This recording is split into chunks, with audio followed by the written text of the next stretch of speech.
E aí, galera, bom dia. Tudo jóia com todo mundo? Pois é, vamos fazer aqui uma videoaula aí sobre geologia, ok? Então, olha só, professor Idelmar, ensino médio, né? E nós vamos trabalhar aí sobre formação da Terra, estrutura interna da Terra e placas tectônicas.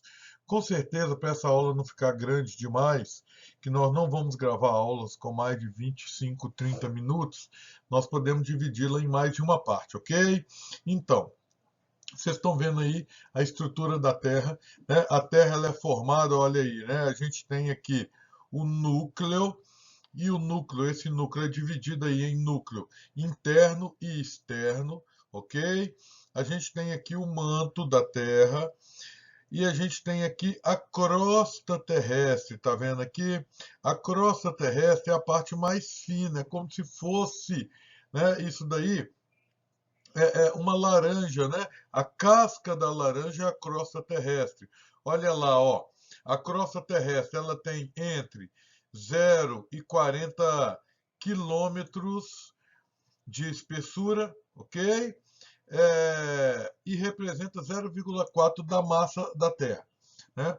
Depois a gente tem um manto aí que representa 67% da massa da Terra e a gente tem um núcleo, os dois núcleos juntos representam um pouco mais do que 32% da massa da Terra. É interessante a gente observar que, apesar de representar 32% da massa terrestre, né, ela só ocupa 16% da área. O que quer dizer isso, professor? Isso quer dizer que a densidade do núcleo é muito grande, né? A densidade da Terra ela vai aumentando à medida que a gente parte da crosta terrestre para o núcleo da Terra, sendo que o núcleo é a parte que tem a maior densidade. Isso é importante estar aí na cabeça da gente, ok? Bom, a Terra, então, ela é dividida, a gente viu lá, entre núcleo. Olha lá, núcleo externo e núcleo interno. O núcleo interno, ele é sólido, ok? Então, olha lá, o núcleo interno, ele é sólido.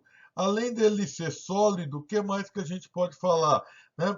A gente também pode falar que esse núcleo da Terra aí, interno, ele é chamado de NIF. Por que NIF, professor? NIF porque ele é formado principalmente de níquel e ferro, ok? Então ele é formado de níquel e ferro, então é chamado de NIF. Ele também pode ser chamado aí de barisfera, lembrando alta pressão. Na realidade, se a gente parar para pensar, né, vamos imaginar comigo uma coisa aqui. Olha só, se a gente parar para pensar, é, o núcleo da Terra é a área mais quente do planeta, ok? Então, quanto mais quente, deveria ser líquido. Então, a gente tem aqui o núcleo líquido, a gente tem o manto, que é pastoso, né? E a gente tem a crosta terrestre, que é sólida, ok? Isso porque está afastando da área mais quente, né? E eu já falei que a densidade aumenta da crosta para o núcleo. Quanto mais chega próximo ao núcleo, maior é a densidade. Como que é isso, professor? Olha, galera, olha só. Se a crosta ela é sólida e o manto é pastoso, se a densidade da crosta fosse maior do que do manto, o que, que iria acontecer? A terra iria, né, a crosta iria afundar no manto, não é isso? Então ela não afunda porque a densidade dela é menor. Além disso, o núcleo interno, apesar de ser a região mais quente, ele é sólido. Por que que é sólido? É sólido porque ele é formado principalmente de níquel e de ferro, e a temperatura aqui, apesar de ser muito alta, não tem espaço para esse material derreter. Para esse material derreter aí, ele ocuparia uma área maior. E a Terra é um sistema, um circuito fechado, não é? Então, não tem jeito da Terra expandir o diâmetro dela. Ok? Então, devido à pressão, o núcleo interno aí vai ser chamado aí, né, de NIF é sólido, ok? O núcleo externo é líquido e depois a gente tem o manto. Olha só, o manto aí também é dividido em duas partes. O manto ele é dividido em manto inferior, olha aqui, manto inferior, e manto superior, né? Sendo que o manto inferior ele tem mais ou menos 2.700 quilômetros de diâmetro, de espessura, não é isso? Enquanto que o manto superior tem 700 quilômetros de espessura. Como que chama esse manto superior? Esse manto superior ele é chamado também de astenosfera. É uma zona de transição, né? Aí a gente tem as chamadas descontinuidades. Descontinuidade porque a onda ela muda o comportamento dela, né? Porque muda a composição química do interior da Terra nessa parte aí e também muda o estado físico. Então, a descontinuidade mais famosa que tem é chamada de descontinuidade aí de Morozov, ok? Ou morro, né? E é a descontinuidade que faz a diferença entre o manto e a crosta terrestre, ok? Ah, professor, mas na prova pode me perguntar sobre isso? Prova nenhuma vai exigir que você decore que chama Morovsik, né? Mas na prova pode vir para você falando na divisa entre a crosta terrestre e o manto existe uma descontinuidade chamada de Le Mans. Você vai ter que saber que essa alternativa é falsa, né? Porque a descontinuidade de Le Mans, olha lá, né? Ela está entre o núcleo externo e o núcleo interno, ok? E a gente tem uma outra descontinuidade chamada descontinuidade de Gutenberg, né? Essa descontinuidade de Gutenberg é entre o manto e o núcleo, ok, galera? Então vamos passar aqui, né? Além disso, a gente tem a crosta terrestre. Olha só, a crosta ela está dividida aqui em crosta oceânica, não é isso? E crosta continental aqui. Qual que é a diferença? A crosta continental ela é formada de um tipo de magma chamado cial, formado principalmente por silício e alumínio, beleza? Esse cial aí, esse silício e alumínio, vão formar rochas da família das rochas graníticas. E ela tem, em média, 70 quilômetros de espessura, mas ela pode chegar em alguns pontos a ter 300 quilômetros de espessura, né?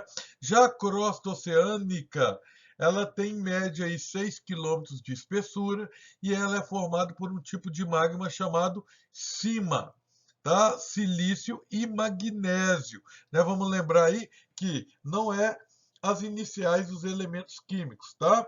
Então é formado de silício e magnésio que vai dar origem a uma família de rochas aí conhecida como rochas basálticas. Ah, professor, então o senhor está falando aí que o fundo do oceano é sempre basalto. Exatamente, galera. O fundo do oceano é sempre basalto, né? Se por acaso no fundo do oceano a gente encontrar granito, isso quer dizer o quê? Isso quer dizer que ali existem resquícios de um antigo continente. Então, o continente também só é formado de granito? Não, no continente o predomínio são de rochas graníticas, mas a gente também pode ter aí rochas basálticas, tranquilo? Entenderam direitinho? Beleza. Quem tiver dúvida, pode mandar para a gente aí a pergunta que nós estamos à disposição, ok? Vamos passar aqui, né? A gente também precisa compreender um pouquinho sobre escalas geológicas ou era geológica, né? Essas eras geológicas, a gente vai dividir isso daqui em dois éons. Um éon que é chamado de criptozoico, né? Criptozoico é o éon mais antigo, ele representa aí 3/4 da história da Terra, tá? Se a gente pensar que a Terra tem aproximadamente 4,6 bilhões de anos, olha só, a Terra tem mais ou menos 4,6 bilhões de anos, 3/4 dessa história ocorreu ali no Criptozoico. Como assim? Isso é a formação do planeta, galera. Né? É como o planeta está se formando. Vamos imaginar que inicialmente o planeta era uma bola de magma, não é isso? E essa bola foi se resfriando, à medida que ia se resfriando, iam formando as primeiras rochas, né? Essas rochas derreteram de novo. Existe uma sequência lógica, igual numa história em quadrinho, isso daí, tá? Então, essas rochas derreteram, né? Além dessas rochas derreterem aí, é, é, é, de novo, elas resfriaram de novo até chegar o momento em que elas se resfriaram e fecharam todo o calor da Terra no interior da Terra, formando aí a crosta terrestre, né? Aquilo que a gente vai chamar aí de escudos cristalinos. Nesse éon aí também, né, a gente vai ter, né, a formação, as chuvas vão formar os primeiros oceanos, né, os oceanos primitivos, e vai surgir aí uma protoatmosfera, uma atmosfera gasosa, venenosa, né, isso que não permitiria a existência de seres vivos como a gente tem nos dias de hoje, ok? Com o passar do tempo, o que que a gente vai ter aí, né? Com o passar do tempo, vão surgir os primeiros seres vivos. Esses primeiros seres vivos aí que vão surgir vão ser seres unicelulares e durante milhões de anos, bilhão de anos, eles vão modificar essa atmosfera, deixando essa atmosfera rica em oxigênio e respirável para as novas formas de vida que vão surgir a partir daí, ok? Então toda essa historiazinha de resfriamento da Terra, formação da crosta terrestre, né, ou dos escudos cristalinos, formação dos oceanos primitivos e formação da atmosfera, né, protoatmosfera venenosa e os primeiros seres vivos, isso tudo ocorre aí no Criptozoico, beleza? E aí a Terra era uma crosta rochosa. Só que com a ação agora do vento, da chuva, com as intempéries, essas rochas vão começar a se desgastar. E aí a gente vai passar aqui, ó, para o Fanerozoico. Outro éon que a gente tem aí é o Fanerozoico. O Fanerozoico vai ser marcado principalmente pelo quê? Né? Pelo surgimento das bacias sedimentares. Então a gente tem as bacias sedimentares aí no Fanerozoico e também pela explosão da vida, pela diversificação da vida no nosso planeta, né? Formação de aves, répteis, né? Dos mamíferos e o surgimento do ser humano, beleza? Esse Fanerozoico aí, se vocês observarem, olha aqui, né, ele é dividido em três eras. A gente tem aqui, ó, de baixo para cima, porque é o mais antigo para o mais recente, a gente vai ter aqui, ó, o Paleozoico, depois a gente tem aqui o Mesozoico e finalmente o Cenozoico. Dá para ver aqui? Então, então a gente tem primeiro surgimento da vegetação, essa vegetação vai ser aterrada, e vai dar origem ao carvão mineral. Tudo isso ocorre aqui, ó, no Paleozoico. No Paleozoico também a gente vai ter a formação da bacia sedimentar mais antiga do Brasil, que é a bacia sedimentar do Paraná. Vamos lembrar que quando a gente fala bacia do Paraná, nós não estamos falando do estado do Paraná, mas nós estamos falando de uma formação geológica, ok? Ela pega aí grande parte do sul do Brasil, pega, né, parte de Minas Gerais, oeste de São Paulo, parte de Goiás, ok? Depois, a gente vai ter aqui o Mesozoico. O Mesozoico é dividido aí em Triássico, Jurássico e Cretáceo. O que que isso lembra a gente? Isso lembra a gente dinossauro, né? Então a gente vai ter que a era dos grandes répteis, ok? Além disso, a gente vai ter formação de petróleo aqui, né? É importante a gente lembrar que os dinossauros eles surgem no Triássico aqui e desaparecem no Cretáceo. Isso é importante da gente lembrar, tá? E o ser humano só vai surgir, né, aqui no Quaternário. Ó, o ser humano só vai surgir aqui no Quaternário, um pouco mais de 1 milhão de anos atrás. Dinossauros e seres humanos nunca coexistiram, nunca viveram juntos, ok? Beleza isso, galera? Aqui a gente, né, passa por Cenozoico. O Cenozoico é formado pela abertura, né, do Oceano Atlântico, formação das atuais calotas polares, surgimento do homem no planeta, né, surgimento de dobramentos modernos. Essas ligações elas precisam ser feitas, beleza?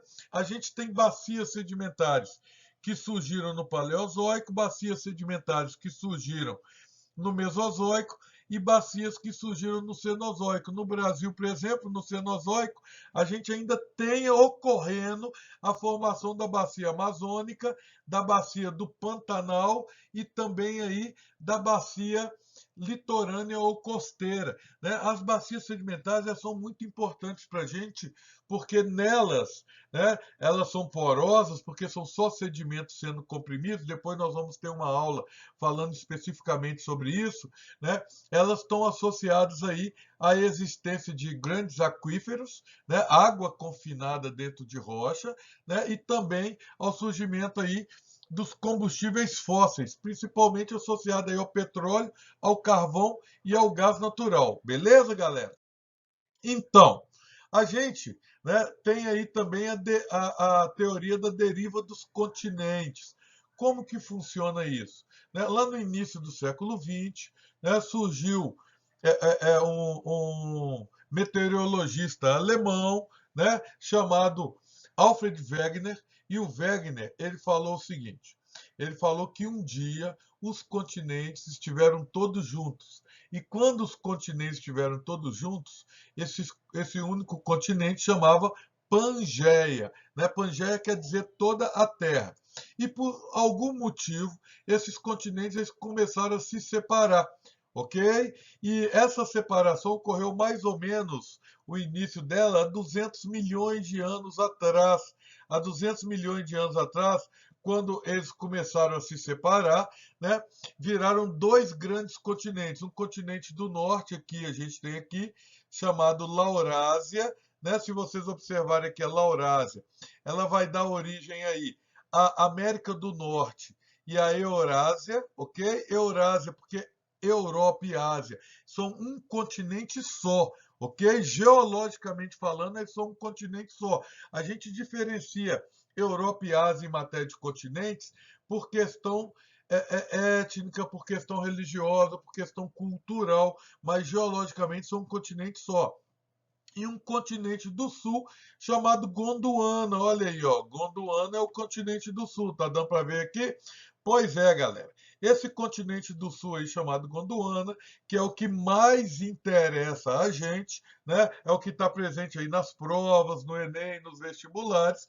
Ele vai se subdividir aí, ó, em 6 continentes, em América do Sul, em África, em Índia, em Austrália e em Antártida. É importante você perceber que essa divisão aí que ocorreu há 135 milhões de anos atrás, né, que a gente tem aqui a Antártica como um continente. A gente não tem o Ártico como um continente. Né? O Ártico, na realidade, é formado pelo que a gente chama de banquisas, que é água do mar congelada, né, e a borda de alguns continentes. Já a Antártida é um continente coberto por gelo, ok? É o continente de maior média altimétrica do mundo.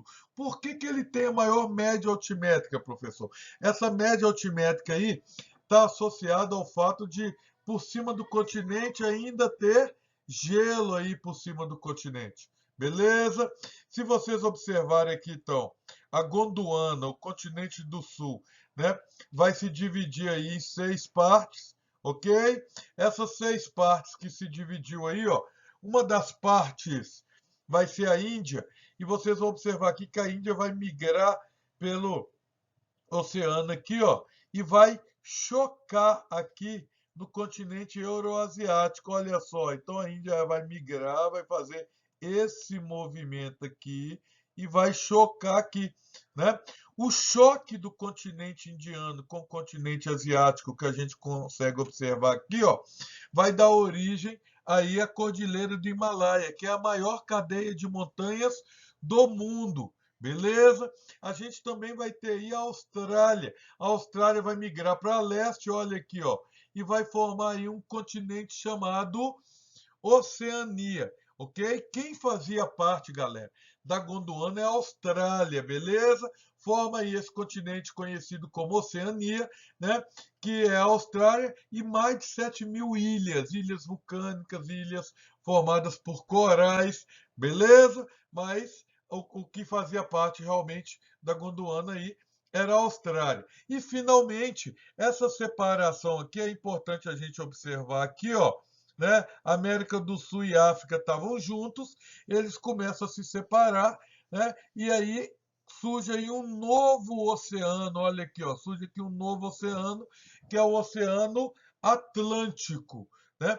O Oceano Atlântico é o oceano mais novo do planeta, e se vocês observarem, né, ele surge aqui no hemisfério sul primeiro, tá vendo? Só depois eles vão surgir no hemisfério norte. Isso quer dizer que o Oceano Atlântico Sul, ok, é mais antigo do que o Oceano Atlântico Norte, né? Então, hoje o formato dele tem um formato de S, ó, dá para a gente ver aqui o formato de S, né, que o Oceano Atlântico tem. E além disso, esse Oceano Atlântico, né, hoje a gente já sabe que ele cresce em média 2,5 cm por ano. Então, essa placa aqui, que é a placa sul-americana, se movimenta para cá e a placa africana se movimenta no outro sentido. Olha aí, né? Dá para vocês perceberem direitinho isso, não é? Então, isso é importante para a gente. Só que, inicialmente, essa teoria do Wegener, ela foi ridicularizada, né? O Wegener não conseguia, nesse momento aí, que era positivismo, né, ciência baseada no positivismo, ele não conseguiu explicar consistentemente o que causava ao movimento, ok? E aí a teoria dele foi ridicularizada só depois da Segunda Guerra Mundial, com novos estudos feitos pela Alemanha, pelos Estados Unidos, e o surgimento de uma nova teoria, aí já não mais chamada deriva dos continentes, mas essa nova teoria passou a ser conhecida, passou a ser chamada como tectônica das placas. Ok? Então, essa teoria da tectônica das placas, ela confirma a teoria do Wegener. Confirma que um dia existiu um só continente, confirma que esses continentes ainda estão se movimentando hoje e confirma principalmente que um dia, né, a América do Sul e a África estiveram juntas, ok? Se a gente parar para perceber isso, uma das tentativas para explicar era isso, né? Por exemplo, aqui a gente tem formações geológicas que a gente tem aqui no sul do Brasil aqui, e essa formação geológica com a mesma datação continua aqui na África, ó, tá vendo? Então essa formação geológica aí da mesma época mostra que um dia isso aí já teve junto. Uma outra questão a gente tem resquícios aí de fósseis de plantas, né, que só existem no hemisfério sul e não existem no hemisfério norte, mostrando que essas plantas surgiram aí e foram compartilhadas pelos continentes aí, né, durante esse período da Gondwana. E também a ideia de que os continentes se encaixam como em um grande quebra-cabeça. Tranquilo? Então, bom, o que a tectônica de placas mostrou para a gente? A tectônica de placas mostrou para a gente que o que movimenta a Terra, ou o que movimenta a crosta terrestre, que a crosta terrestre ela é formada por várias placas, vários pedaços de placas. Cada autor vai trabalhar com um número diferente. Uns vão falar em 11, outros em 13, outros em 10, né? Mas aí a gente tem aqui, ó, as chamadas correntes de convecção do magma, ó, as correntes de convecção do magma que ocorrem aí no manto, mas principalmente na crosta superior. Lembra lá da crosta superior que nós falamos que é chamada também de astenosfera? Pois é, essas correntes de convecção aí da astenosfera, elas vêm do núcleo da Terra e chegam até a superfície, ó. Quando chega na superfície, ela não consegue passar. Então ela empurra a crosta terrestre para um lado e empurra a crosta terrestre para o outro. Olha lá, ó. Dá para perceber aqui? Então, ela vai empurrar a crosta terrestre para os lados, né? Vai resfriar e vai descer de novo em direção ao núcleo. Ó. Esse movimento, né, de convecção das células aí do magma, ele é um movimento extremamente lento, e é esse movimento aqui, ó, aqui também, ó, e é exatamente esse movimento que vai fazer com que as grandes placas, os grandes blocos de rocha, né, chamados de placas tectônicas, se movimentem, se afastando ou se aproximando. Então, as células de convecção do magma vão dar origem para a gente a um movimento chamado orogênese. O que é a orogênese? A orogênese é o movimento horizontal das placas. Ou as placas estão se afastando, ou as placas estão se aproximando, ou as placas estão tangenciando, uma movimentando lateralmente a outra. Na aula próxima, nós vamos falar um pouquinho sobre esse movimento de cada uma dessas placas, ok? Então, orogênese são os movimentos horizontais das placas provocados aí pelas células de convecção do magma. Tranquilo, galera? Beleza? Então, olha só. Aí a gente tem, né, mostrando as placas. Se você observar aí esse movimento das placas que a gente está vendo aí, ó, aqui, ó, a gente tem a placa norte-americana e aqui a placa do Pacífico. Nesse momento, nesse ponto aqui, essas placas estão se chocando. Olha lá, ó, olha a setinha mostrando a placa da América do Norte indo para o oeste e a placa do Pacífico indo para leste, as duas se chocando aqui, ó, gerando aqui um movimento que a gente vai estudar chamado de movimento de convecção das placas ou convectivo. Aqui já, né, no sul aqui, ó, a gente tem uma outra placa chamada placa de Nazca que encontra com a placa do Pacífico. Olha lá, aqui elas estão indo em sentidos direção inversa, ou seja, estão se afastando. Então, o que que a gente vai ter aí? Aí a gente tem um movimento divergente das placas. Logicamente que aqui eu vou ter um tipo de consequência e aqui a gente vai ter outro tipo de consequência, ok? E a gente ainda tem um movimento transcorrente que ou, né, transformante que ocorre aqui no Caribe, ocorre aqui também em parte dos Estados Unidos, né, que não está demonstrado aqui. Mas o importante é vocês perceberem nessa imagem, ok? Esse movimento das placas. E é importante também vocês perceberem aqui, olha isso que eu vou mostrar para vocês, né? A gente tem, passando aqui em praticamente todo o oceano, ó, toda essa área aqui, ó, e ela sai aqui, ó. A maior parte dessa área aí é movimento convergente das placas. As placas estão se chocando nessa área aqui, ó. Vou riscar aqui só para vocês poderem ver, ó. Nessa área aqui, ó, é aonde a gente tem convergência de placas. Exatamente por isso, em cima da linha aqui, é o que a gente conhece como Círculo de Fogo do Pacífico. O Círculo de Fogo do Pacífico é a região onde mais de 80% dos vulcões ativos do mundo estão localizados, né? Então, apesar desse oceano aí chamar de Pacífico, ele é o oceano menos pacífico do planeta, né? A região onde a gente tem maior intensidade de atividades tectônicas ocorrendo aí, seja, né, terremotos, sejam vulcões, ok? Então isso é importante da gente entender. Cada um desses movimentos a gente vai estudar separadamente, à parte, ok? E aí, né, uma outra imagem para vocês aí, né, das placas tectônicas, ok? Todo lugar que a gente vê escrito aqui, ó, subducção, zona de subducção, tá vendo aqui, galera? Zona de subducção, a gente vai ver o que que é, mas ele só ocorre onde a gente tem convergência de placas, ok? Só onde a gente tem convergência de placas. A gente tem isso aqui, ó.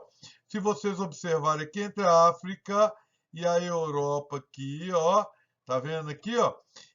Mas a gente tem isso principalmente aqui, ó.